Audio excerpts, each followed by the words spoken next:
Kate Falcha, welcome to Irish Granny Tarot. It's back to our next edition of our Saturday book. This weekend we're finishing The Horns of the Goddess by Dolores Cannon, and this is video number 4. This should be the final video of this book. Videos 1 and 2 were last Saturday. Just finished recording video 3, and this is the final one. We're starting section 3 of the book, called More Lives with Karen, in which Karen asks to speak to the manager. No, I mean, Karen is one of her subjects that she puts in trance and has a really easy time getting her way back. So it's chapter 12, The Minstrel, part 1, May 13th, 1983. So she's working with Karen. She has Karen in a trance, and they just left the life of the druidess and where she died. So we're picking back up. And Cannon took her back from that point to 100 years earlier to the 600s, where she's stringing a lap harp. A little bit like that. And she tells Cannon that she's played it all her life.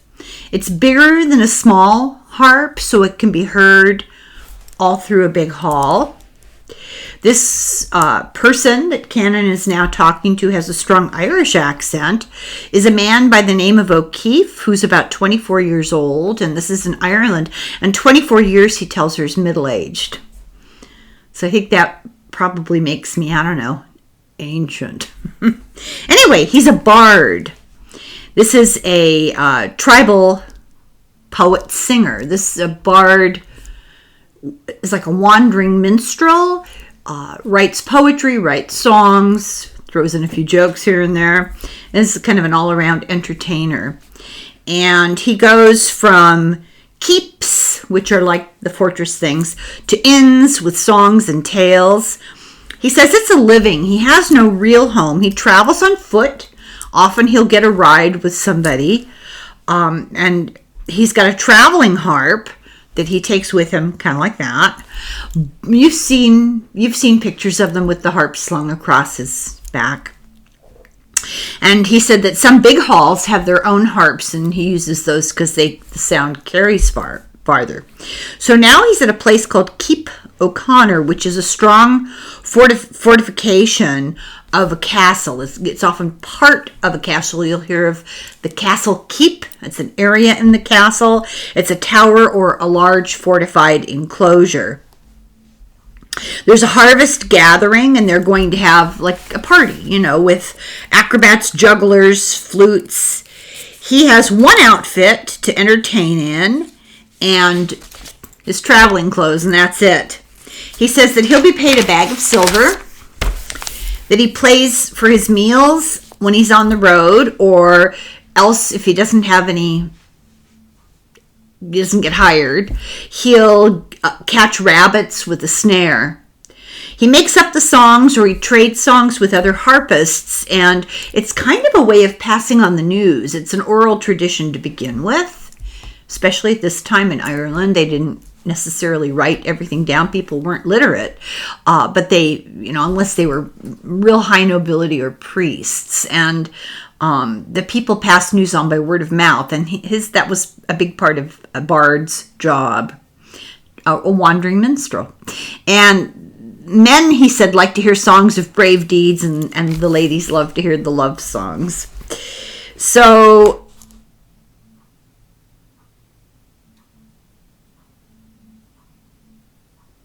in the recording, this is really interesting. In the recording, the woman, Karen, in a trance, is speaking to Cannon in English for about 40 seconds, and then suddenly breaks out into another language, and then sang in another language, and then told Cannon that's the Celtic language, Irish, Gaelic. Karen moved her hands while she was singing like she was playing a harp. He says many will be drunk when he sings, many who are listening, but some stay sober because they want to hear the news. So he's like a messenger, and he actually can have an effect on the people by what he decides to tell them. He says he often talks the news in a sing-song voice with rhymes and plays music in the background. So it's not really a song, and it's not really the spoken word. It's a bit of both.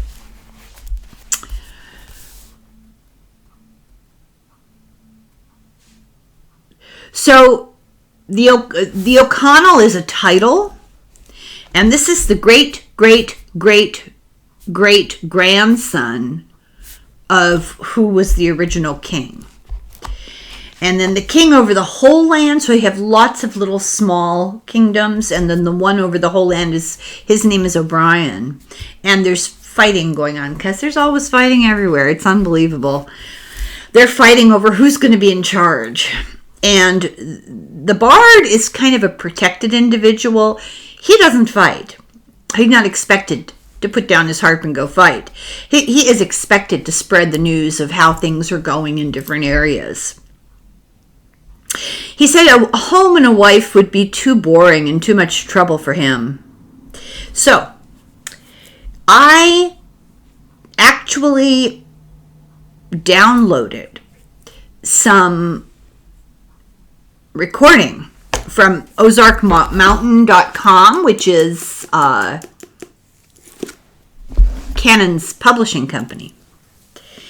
And she's got on her website, you don't have to pay for it, but you do have to go act like you're ordering it. And then there's a zero charge, so don't let that freak you out.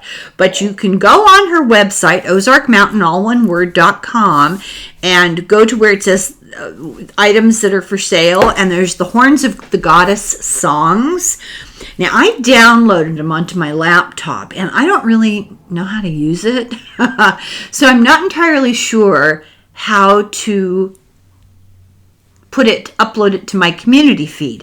I'm going to try, so keep your eyes open for it.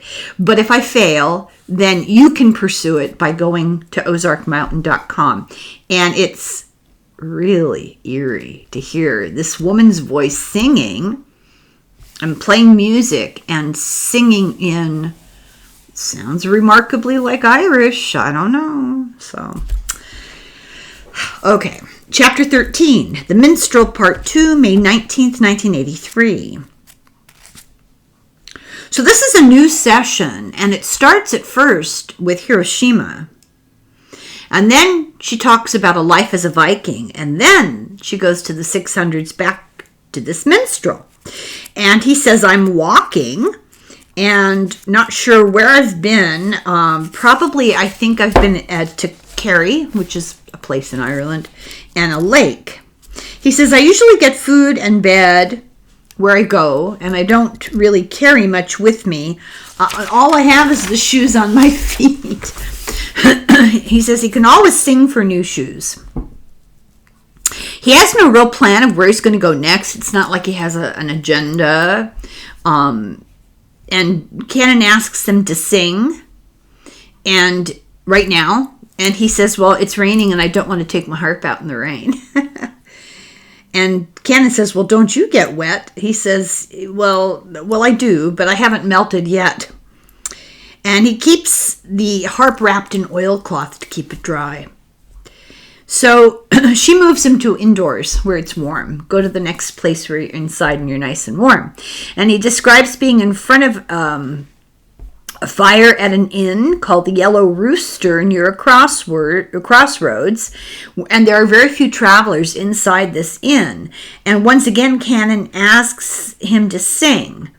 And the subject, Karen, acts like she's setting up, tuning, and playing a harp, and she sings in this new language that, Canon's never heard it before. And, she, doesn't know, she's brought a guy in to listen, and he says he doesn't know what the song means. It's very old. He can't recognize the language. He said it could be Pict. Now, the Angles, the Saxons, the Jutes, and the Picts, they were all tribes, different tribes like the Celts. But the Picts were more in Scotland.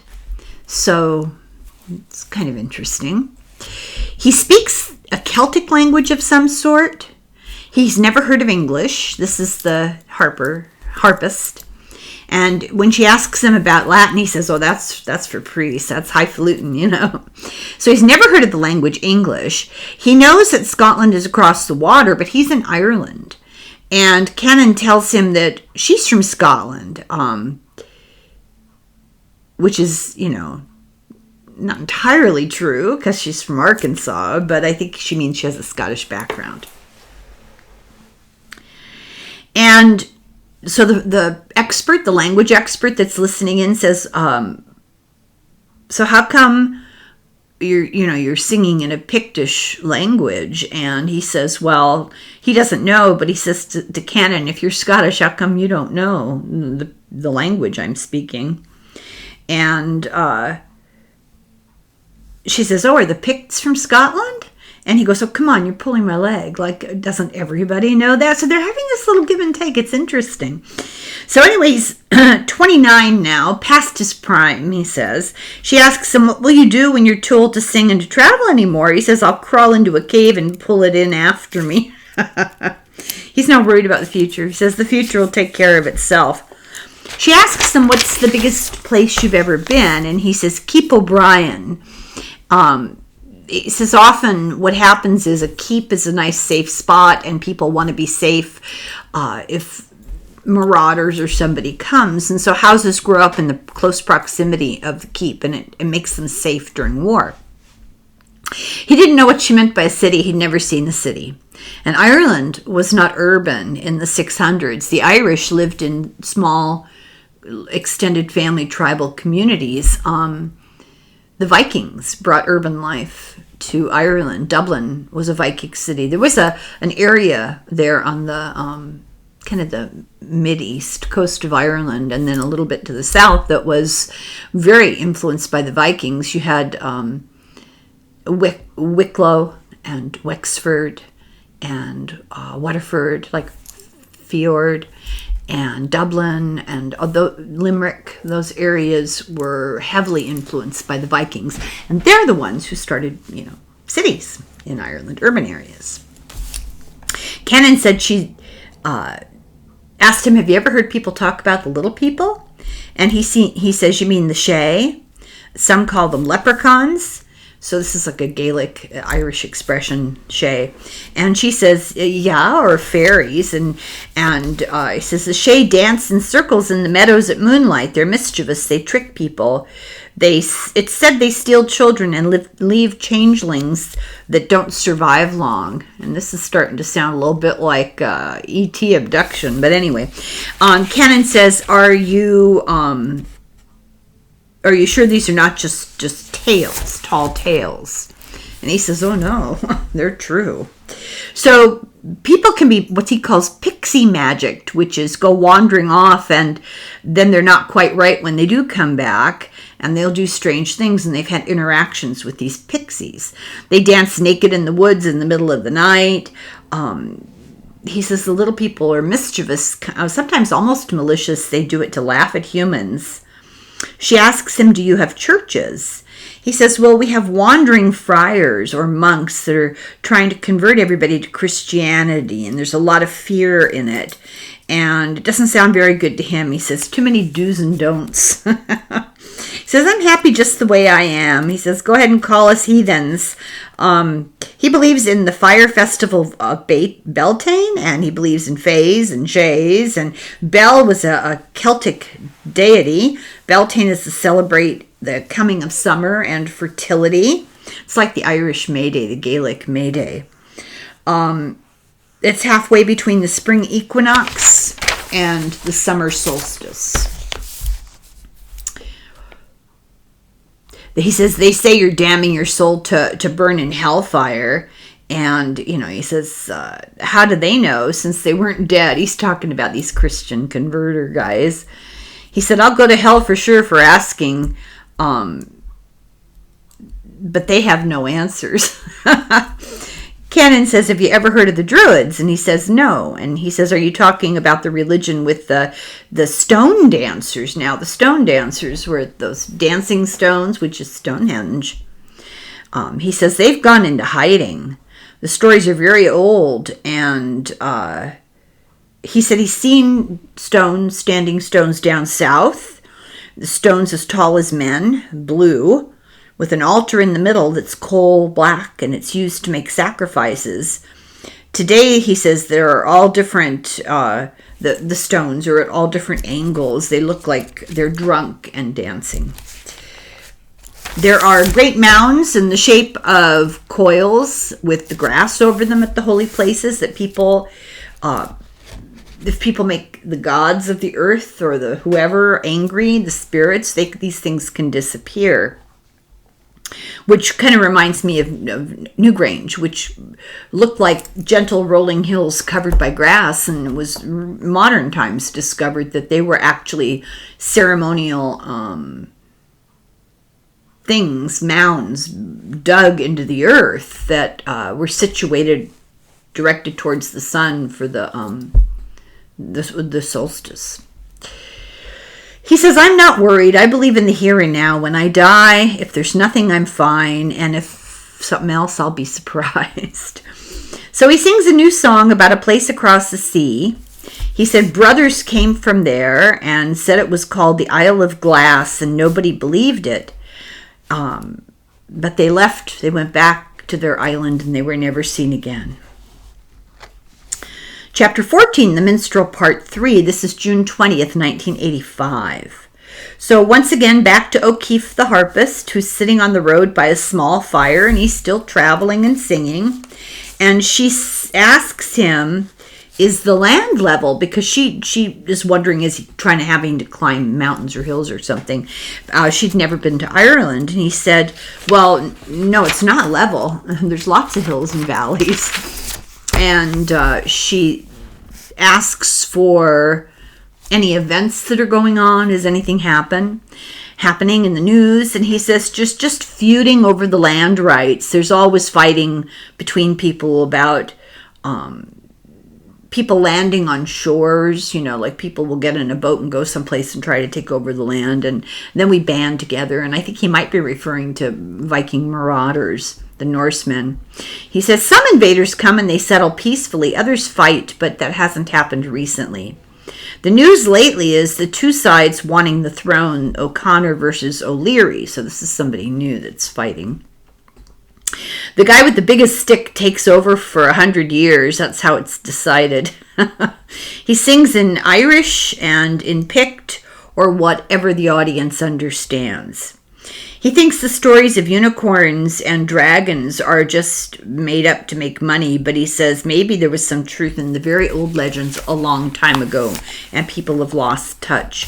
He has a 12-string harp. It's homemade, and Cannon was a little bit surprised to hear that. He said somebody would make a harp but have no music in his fingers. He would make a sour-sounding harp that people who are drawn to make an instrument in his time have music in their fingers, and it sounds good. And no lessons, they just do it. And Cannon says, say a few words for me in your language. And he says, I don't get it.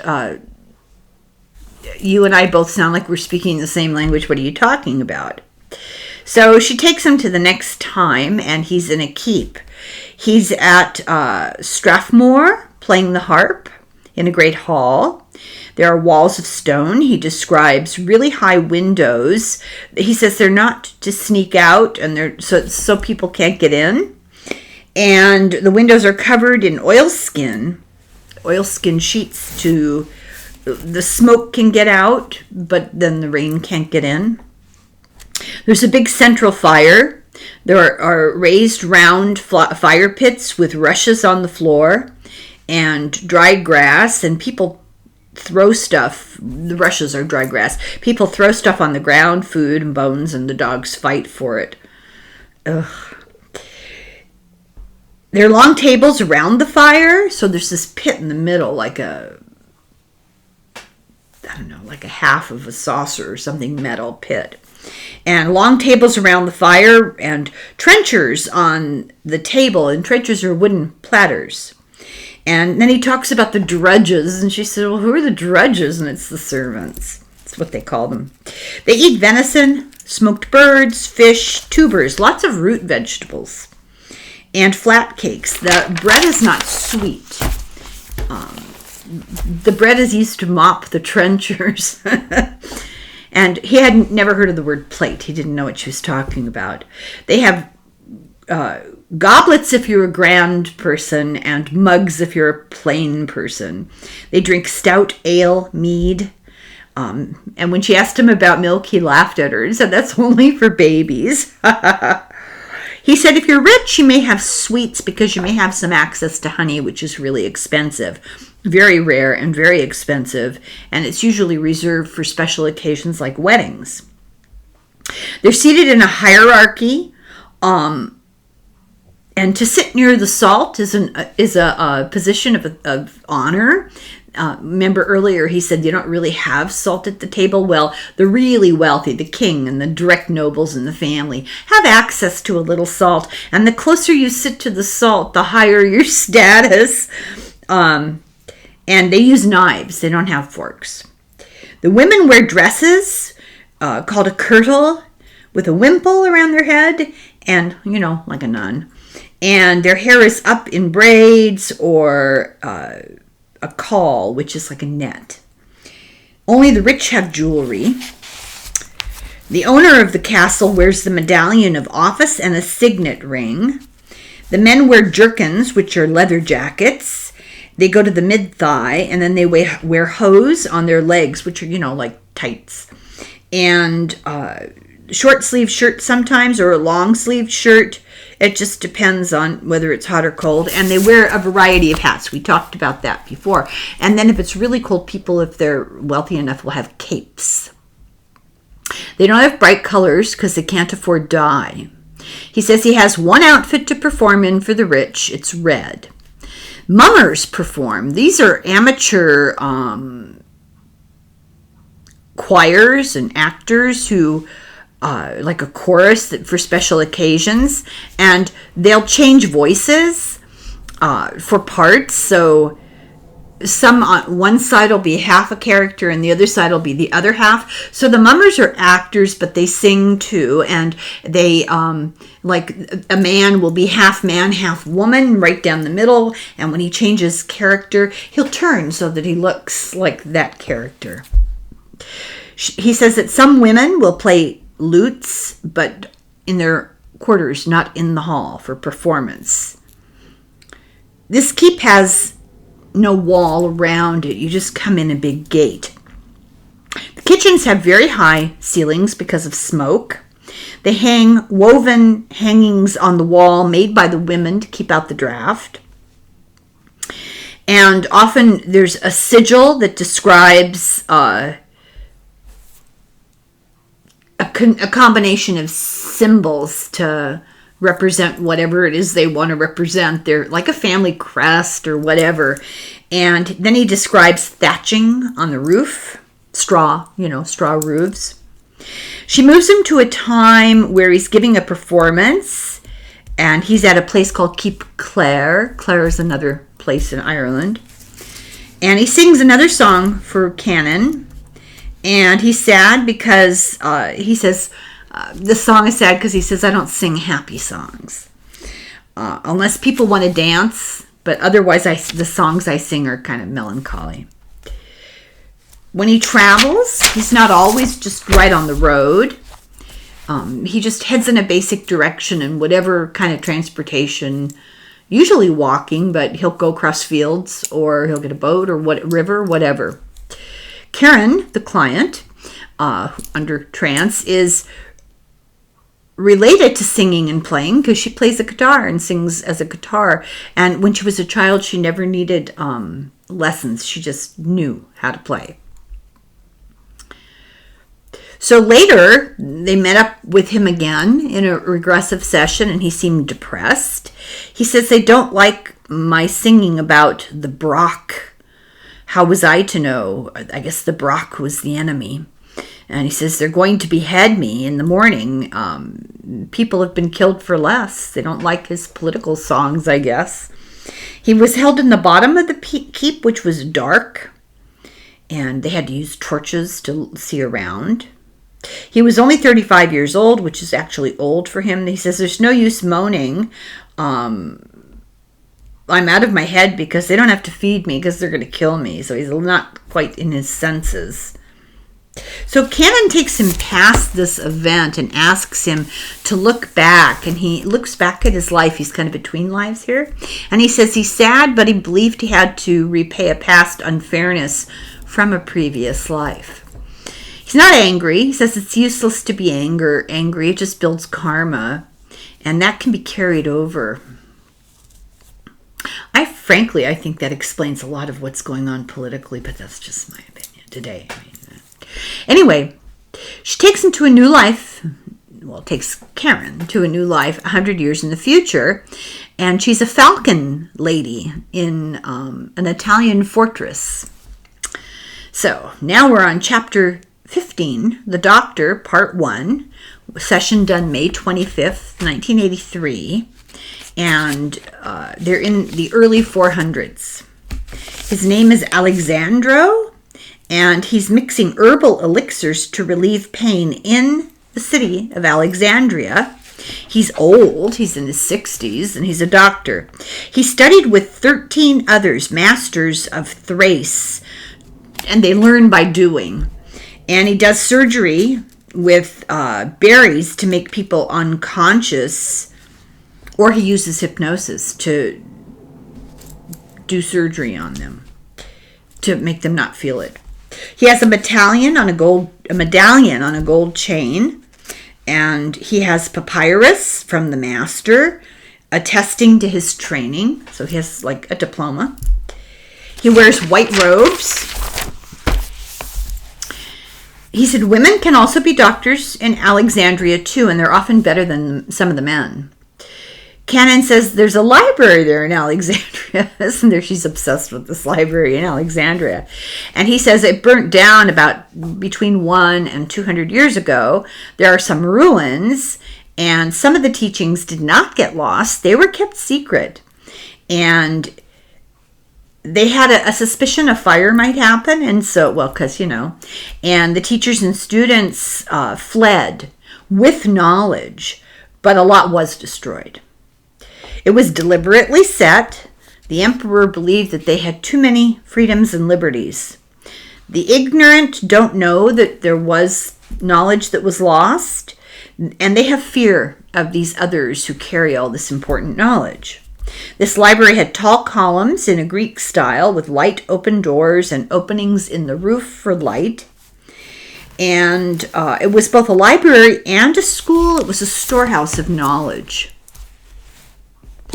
And he said you had to learn every single department to graduate, astronomy, medicine, etc., etc., etc. He said mostly there were scrolls and papyrus, but there were some bound leather books with pages. There would be rooms for debating and discussing, or for large student groups, and they always debated with respect. There was a multi-level main room for books that might have been round, and it had like spokes of a wheel, and it had scrolls in it that way. There were a number of librarians, and students helped the librarians. He describes, he's kind of jumping around, describes hypnosis for pain, and the idea is to get people to focus on anything else. And he makes the suggestion they won't feel pain until they can use the pain to help heal. They have sleep temples. This is so interesting. Troubled people go to the sleep healer, and while they're asleep, the sleep healer helps them, and he says this method is now lost. In extreme cases that they can't help any other way, they'll use drugs from the poppy or herbs or wine. He trained for 12 years, beginning at the age of 16. He went to several schools. He knows about healing with stones, And he said people can come to his office at his house.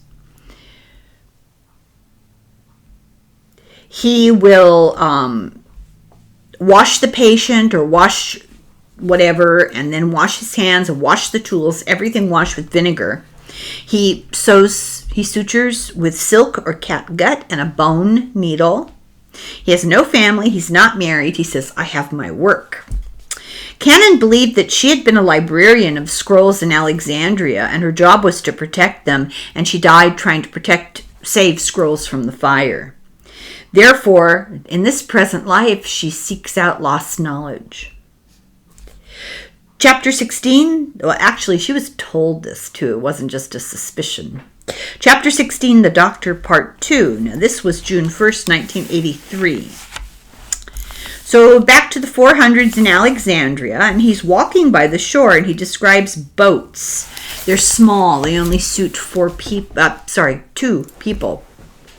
He says it's usually very hot, but every year the Nile floods with rains and covers the fields in the spring, and when the water recedes, it leaves this rich dirt. It's like the Nile kind of fertilizes the ground. In fact, Egypt is called the gift of the Nile. He says they do drink well water, and it can be dirty, but it's from the Nile, but the Nile water goes through the sand. The Nile water can be dirty, but it goes through the sand, and the sand filters it. So in the wells, that Nile water is no longer dirty. It's drinkable. Now Alexandro is 45. This is the doctor. And he tells, again, basically the same story. He was a master. He went to a master in Thrace who taught him medicine.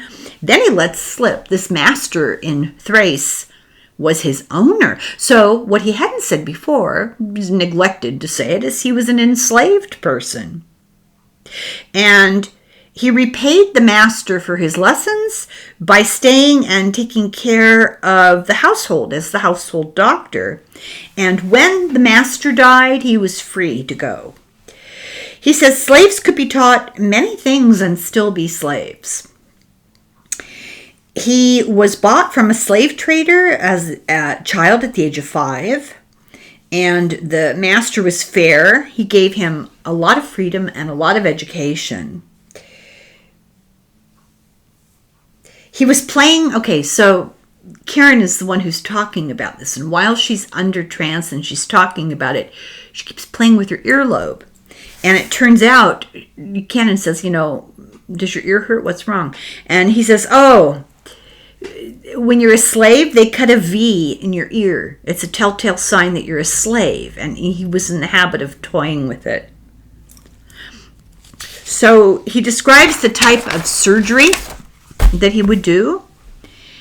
He calls cancerous tumors malefics. He took care of bladder stones, and I don't think any of us want to know about that because I don't think there's anything quite as painful. So let's just move on. He uses hypnosis so they don't feel the pain. Some doctors will try impossible surgery just to try, like on the heart. If the patient is a slave, they have no value. He describes helping with birthing, deliveries, and with eclampsia. He's done amputations. He cauterizes them, or he can seal wounds with resins, tar of cedar, oil of camphor. Cedar stops the bleeding and camphor stops the itching. There are a few who dare operate on the head, and they've even have patients who've survived. There's a thing called trepanning, which is where they bore a hole in the bone, the cranium, and to relieve the swelling. Like if you get hit on the head and your brain swells, it swells inside. People will die, not from the hit on the head, but from the swelling having nowhere to go because your brain only has a limited space. So they somehow figured that out. Somehow, and this is the really bizarre idea, is they were able to figure out how to drill a hole to release the pressure. Why that's difficult to comprehend.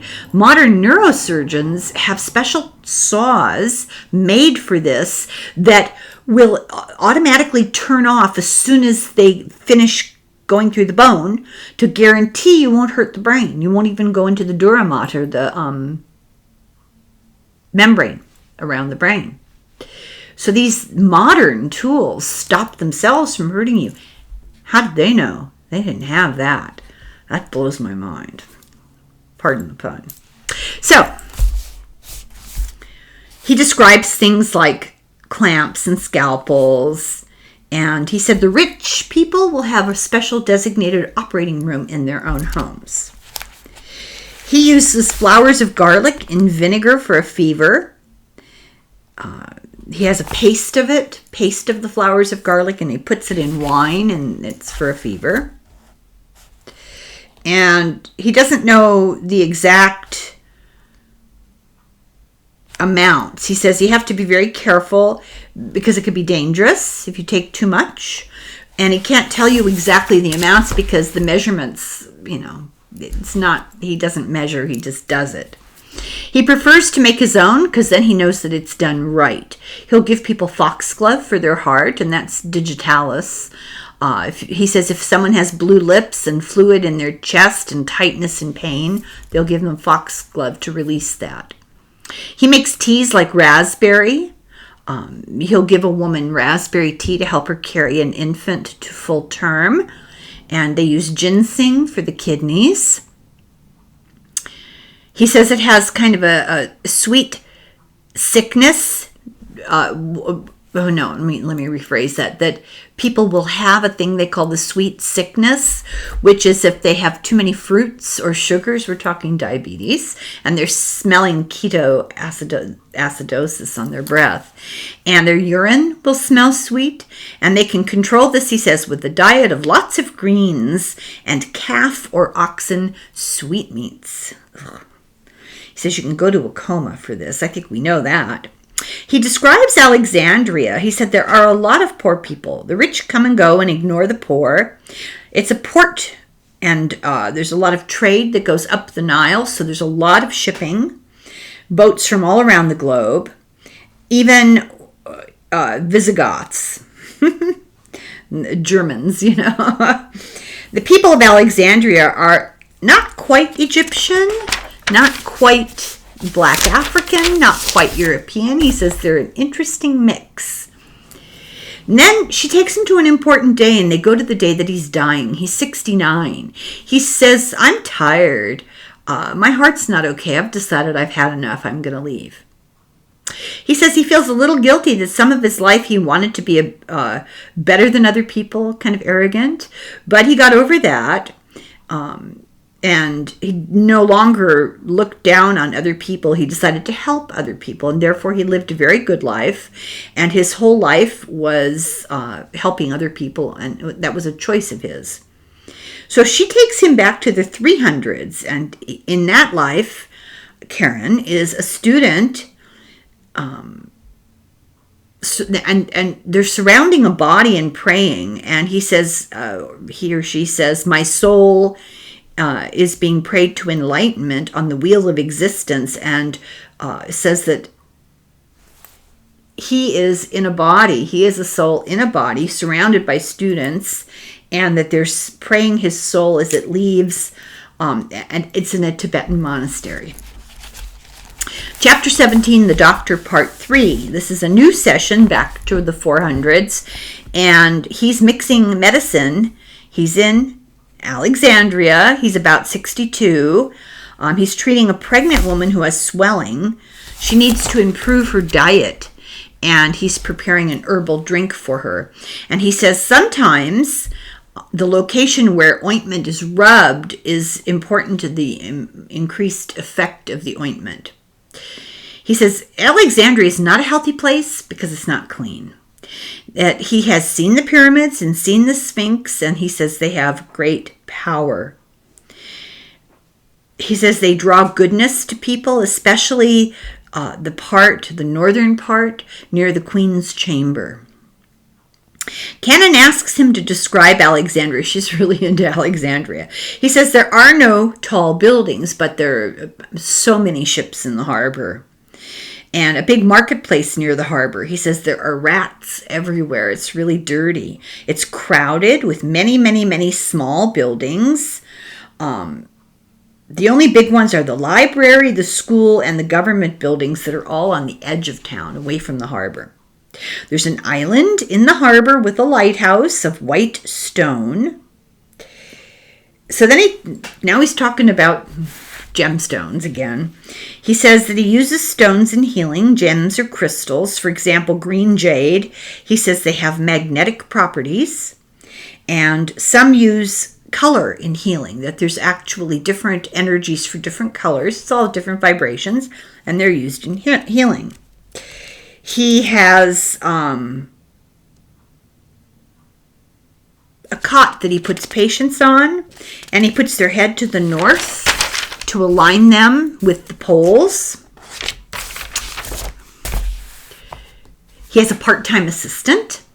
He also asks people that they pay what they can in gold or a little bit of money. They have drachmas, or in barter service.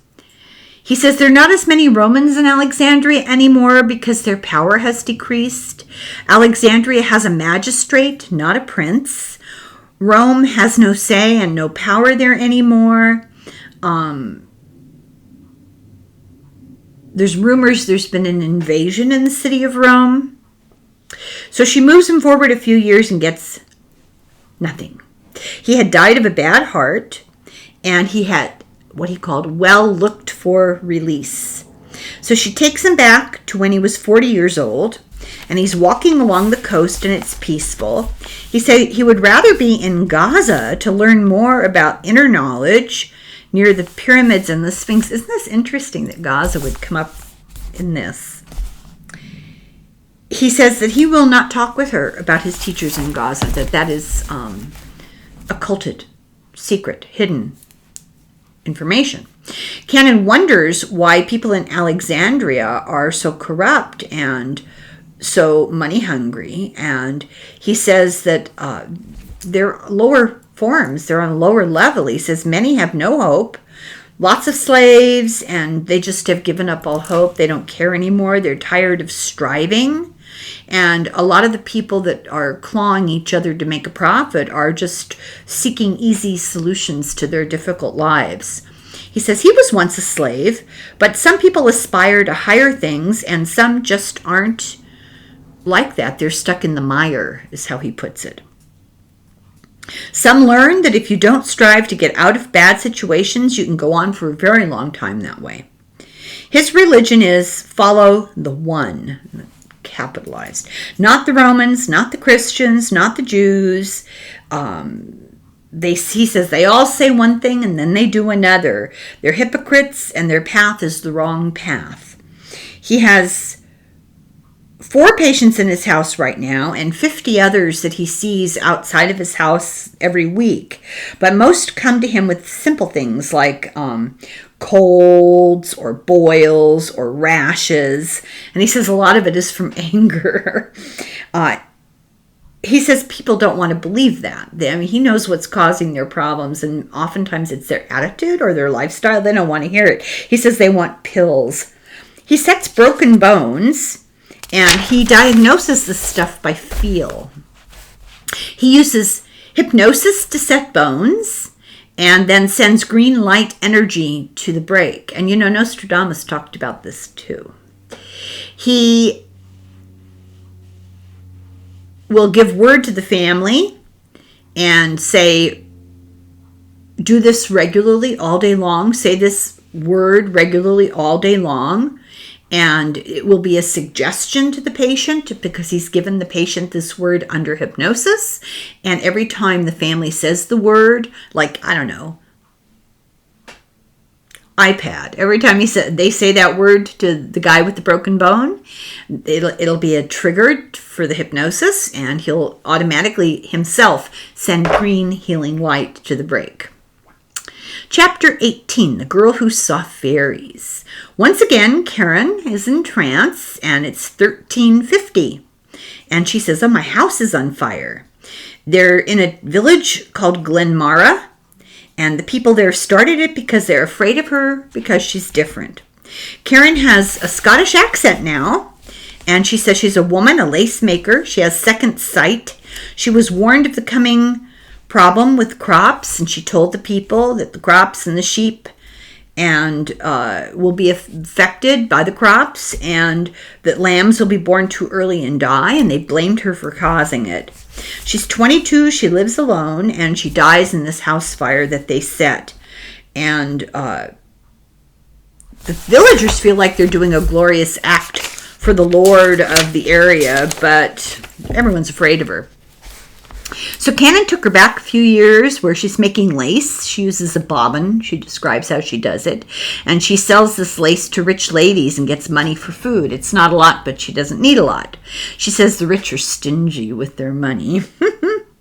Her name is Sarah McDonald. She lives with her mother.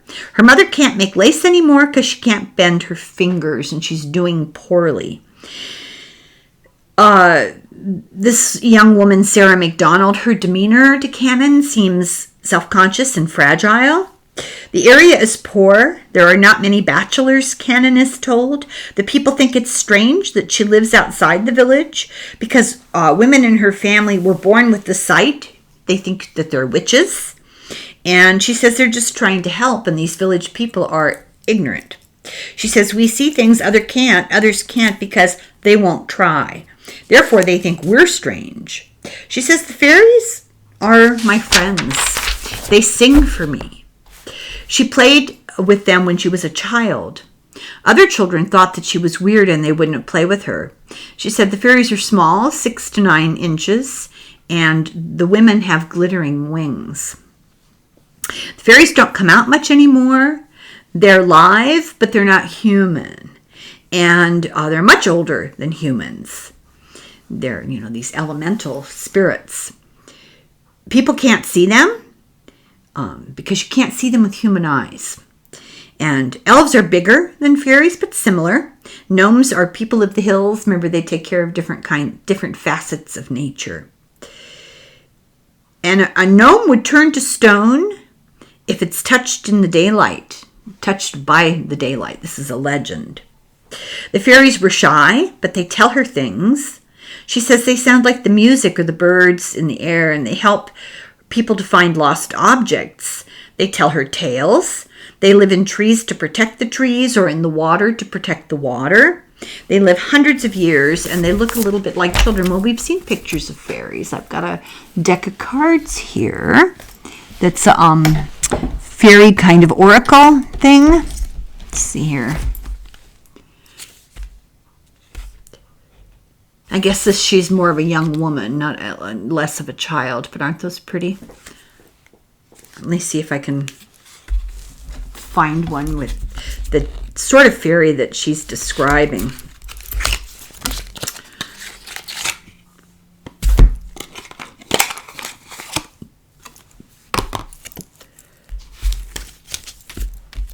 Now, they all seem to be young women. Kind of a little fantasy of some people, I believe. Some of them are famous art. Oh, these are really pretty. I haven't really looked at all of them. These are oracles. They're not tarot cards. If we have one time, we'll do one here when we're finished. Just for fun. Where are we here? Anyway, she says, fairies know that man is cruel. They have very long memories. They remember a time before man when the forest was safe and life was happy. They don't like people very much. Because humans have devolved. Fairies used to help people, but men got greedy for the fairy gold. And they got greedy for the trees, cutting them down, and they developed this distrust. She talks to fairies or sprites that protect plants, and when she does that, they'll grow better. All fairy queens are called Mab. They inherited this name through their maternal line, mother, daughter, daughter. They die when they're extremely old. Karen, the subject, has had many lives. She's been persecuted for her psychic abilities. Cannon is told that ignorance breeds fear. She says, I won't hate them because why should I halt my progress over the ignorance of others? That's a really good motto. Chapter 19, the Greek priestess. So Karen is in a trance, and Canon tells her to go where she'd like to go. And she sees a white pillared temple. She's in Thrace. She says, I'm 16. My name is Diane, and I have been learning to be a priestess since I was 10. Some want to try, but few succeed. Study their whole lives to become an oracle. She says this is a very isolated place. There are only about 20 new initiates a year. There's a big room for us to eat and get together. It has high ceilings. There's a brazier, heat of fire, in the middle, and a wooden table with a stool is what they're sitting on. They eat grains and vegetables and fruit. They don't eat meat. Meat keeps you earthbound, she said.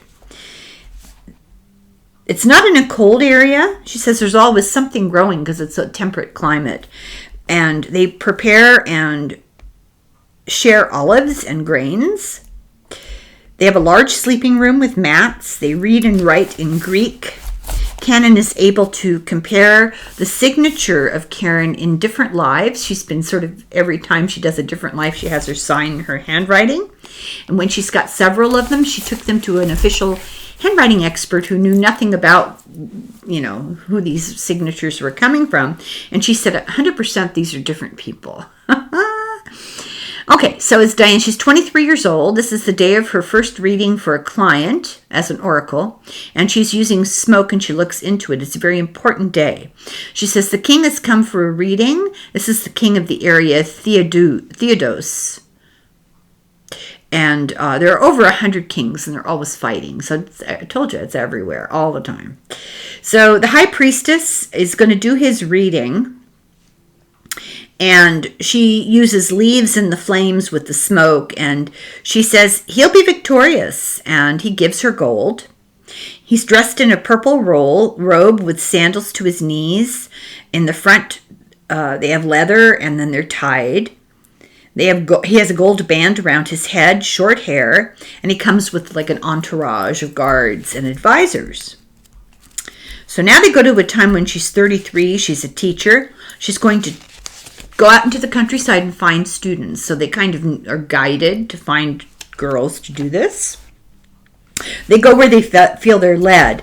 Sometimes she'd get a message from the leaves in the trees about where to go. And she listens, she says, because everything has vibrations. The king was victorious. The priestess was not wrong. And Diane says she's not as good yet. She sometimes makes mistakes. Canon takes her to the day of her death, and she says, I decided to relinquish my body. I'm 77. My life has been good, and I have no regrets. So June 20th, 1985 was the last time that Canon met with Karen. She married a hemophiliac and spent all of her time taking care of him. They had 2 little girls. Then her husband died. And interestingly enough, years later, Karen denied that these sessions had happened. She didn't remember anything about them. But Canon had multiple tapes and eyewitnesses had been present. So Canon was often asked, what's your next book? And she said she never knew. It would be whichever storyline thread found completion first. And that's the end of the book. We can only hope that her daughter is still collating her sessions. Okay, let's do a little oracle. Let's see if we can get a little message from Dolores Cannon. And once again, this is the Enchanted Art Oracle. And they're really pretty pictures. Okay. Not all fairies. Some of them are kind of cute art. You'll see. Okay. What message do we get here? It's a message directly from that oracle woman, the last in the story, who said she'd lived 77 years and had a good life and it was time to go. Celebrate the little things in everyday life. That's what Cannon got from her. I think kind of cute art. Let's do one more just for fun. It's okay to do that thing that you've been wanting to do. I wouldn't advise putting a halter on a poor giraffe, but still. Okay, that's it for today. Thank you very much for watching. And I did a real quick video Thursday about an unsolved disappearance of a young woman named Brianna Maitland, and it was at the special request of a viewer. And it just so happened that it's a story that I knew about from, obsessively listening to true crime podcasts. And it was very moving reading to do. It's funny. I try really hard not to get too emotionally wrapped up in these political readings that I do. I don't think it's healthy. And I'm usually pretty good. I mean, on one level, I'll be disgusted and angry and frustrated and sad about it, but at a completely different level than this reading about Brianna Maitland, which was just really intensely sad. So let's hope for her family's sake that they find her body. It's almost at the point where they just want to find her body and put her to rest. So, on that happy note, thank you very much for watching. I know everybody loves Dolores Cannon. And here in a day or two, I'm going to do another book drawing. So if you're interested in getting your name in the book drawing, you have to donate to the book fund. See, there's a method to my madness. PayPal. And if you would like a private reading, I do those too. And you can contact me at my email, irishgrannytarot@gmail.com. And until then, slung foil and slancha.